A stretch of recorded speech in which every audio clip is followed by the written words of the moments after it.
Hello friends, welcome to DVD corner. இவள் உங்களின் தோழி. இன்றைக்கி நம்ம பச்சரிசி வச்சு சூப்பராக ஒரு உப்புமா பண்ண போகிறோம்.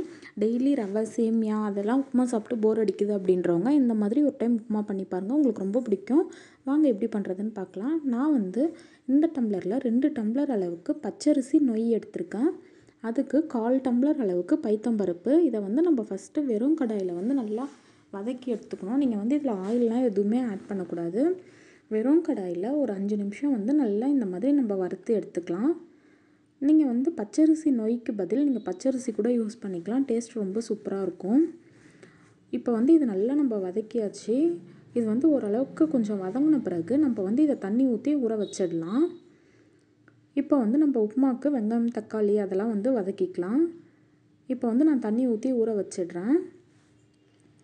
அடுத்ததாக நம்ம அதே கடாய் வச்சுக்கலாம். வச்சுட்டு கொஞ்சமாக ஆயில் ஆட் பண்ணிக்கலாம். நம்ம இது பார்த்திங்கன்னா நீங்கள் ரொம்ப நேரம் ஊறணும்லாம் அவசியம் கிடையாது. நம்ம இங்கே வெங்காயம் தக்காளி வதக்குற வரைக்கும் அது ஊறினாவே போதும். இப்போ எண்ணெய் காஞ்சதும் நான் கடுகு கடலைப்பருப்பு ஆட் பண்ணியிருக்கேன். இது கொஞ்சம் நல்லா பொரிஞ்சு வரட்டும். அதுக்கப்புறமா நம்ம ஒரு காஞ்ச மிளகாய் ஆட் பண்ணிக்கலாம். நான் ஒரே ஒரு காஞ்ச மிளகா தான் ஆட் பண்ணியிருக்கேன். ஏன்னா நான் பச்சை மிளகா ஆட் பண்ண போகிறேன். அதனால் நான் ஒன்று தான் யூஸ் பண்ணியிருக்கேன். நீங்கள் பச்சை மிளகா ஆட் பண்ணும்போது டேஸ்ட் ரொம்ப சூப்பராக இருக்கும்.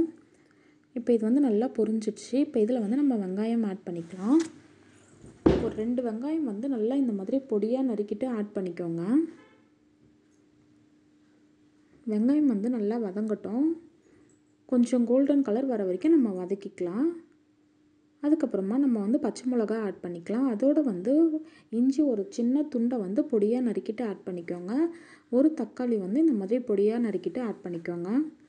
நான் 3 பச்சை மிளகா எடுத்திருக்கேன். நீங்கள் உங்களோட காரத்துக்கு ஏற்ற மாதிரி பச்சை மிளகாவோட அளவை மாற்றிக்கோங்க.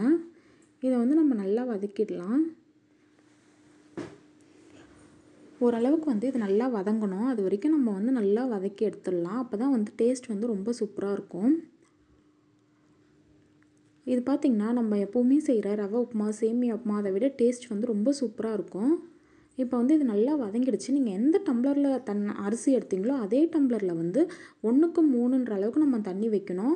நான் இப்போ 2 டம்ளர் அரிசி எடுத்தேன். அதனால் 6 டம்ளர் தண்ணி ப்ளஸ் நம்ம 1/4 டம்ளர் பருப்பு போட்டிருக்கோம். அதுக்கு 1 டம்ளர்னு தண்ணி அளவு வச்சுருக்கேன். நான் மொத்தம் 7 டம்ளர் நான் தண்ணி ஆட் பண்ணியிருக்கேன். இதோட உப்பு ஆட் பண்ணிக்கலாம். நான் ஒரு 1/4 ஸ்பூன் அளவுக்கு பெருங்காயத்தூள் ஆட் பண்ணுறேன். இது டேஸ்ட் ரொம்ப சூப்பராக இருக்கும். அதுக்காக தான் நம்ம ஆட் பண்ணுறோம்.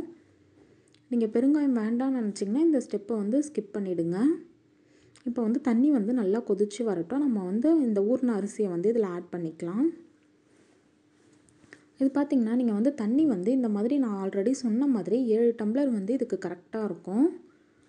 அரிசியை பொறுத்த வரைக்கும் நீங்கள் 1க்கு 3 அப்படின்ற தண்ணி வச்சா தான் இது நல்லா வெந்து சூப்பராக வரும் உங்களுக்கு. இப்போ தண்ணி நல்லா கொதிச்சிடுச்சு.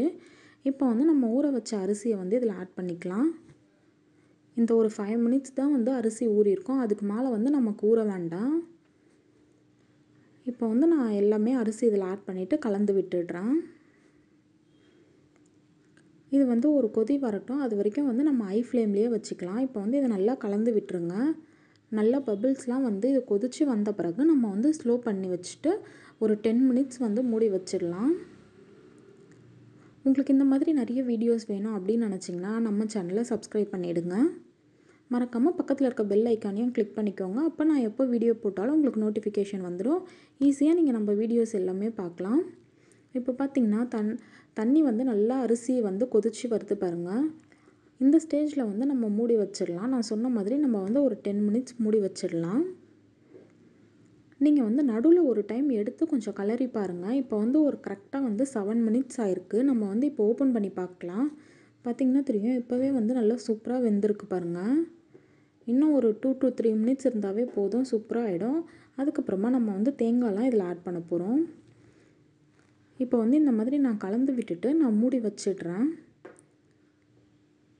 சப்போஸ் உங்களுக்கு தண்ணி பத்தலை, நீங்கள் கம்மியாக வச்சிட்டிங்க அப்படின்லாம் ஃபீல் பண்ணிங்கன்னா என்ன பண்ணணுன்னா நீங்கள் சுடு தண்ணியை லேசாக கொஞ்சம் தெளிச்சிக்கலாம். பச்சை தண்ணி தெளிச்சிங்கன்னா நல்லா இருக்காது.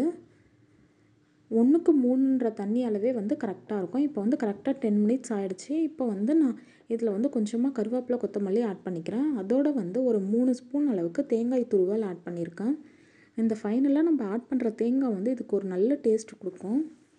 இப்போ வந்து இது நம்ம நல்லா கலந்து விட்டுடலாம். இது வந்து ரொம்ப நேரம் கொதிக்கணும்லாம் வேகணும் அப்படின்ற அவசியம்லாம் கிடையாது. இதை வந்து கலந்து விட்டுட்டு நம்ம எடுத்து சர்வ் பண்ணலாம். அவ்வளோதான், நம்மளோட சூப்பரான பச்சரிசி உப்புமா ரெடி. உங்களுக்கு இந்த வீடியோ பிடிச்சிருந்தா நம்ம சேனல் லைக் பண்ணுங்கள், ஷேர் பண்ணுங்கள், மறக்காமல் சப்ஸ்கிரைப் பண்ணிவிடுங்க. நெக்ஸ்ட் வீடியோவில் மீட் பண்ணலாம். பாய். தேங்க்ஸ் ஃபார் வாட்சிங்.